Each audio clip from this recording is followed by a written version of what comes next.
One of the best ways to preserve burdock root, and very traditional in Japanese cuisine, this is Yamagobo, or just pickled burdock root.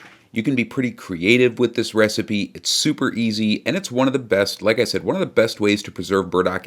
Burdock is just perfectly suited for pickling for a number of reasons. The most important is probably the texture, but also the color, and we'll talk about both of those.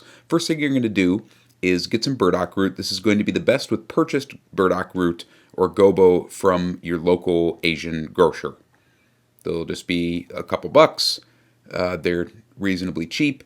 You'll want a nice peeler like a Kuhn Rikon. If you don't have one of those, they're only a couple bucks. I'll put a link in the video description for that. So just peel it, and then you're going to put it in some lemon water, and we're going to make sure that we're going to cut the burdock into segments that will fit into a pint jar or whatever jar or canning vessel you're going to put them in, because I really suggest water bath canning this.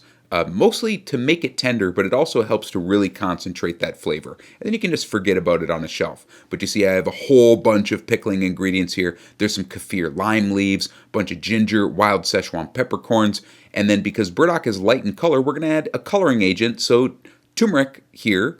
But you can also use like ground chokeberries or beet powder, and you can use ground carrot powder, and you can color them a number of different ways, which is part of the fun here. This is just kind of a classic combo that I like with the addition of Szechuan peppercorns. It's not exactly traditional, but it is very delicious, and I really suggest you try it out. It's perfectly dialed in for just a couple of mason jars.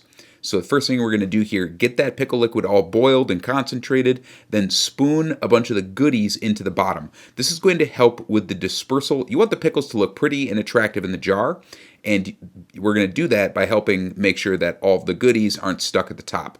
So put the burdock roots in. Those are just raw, and then seal on the lids.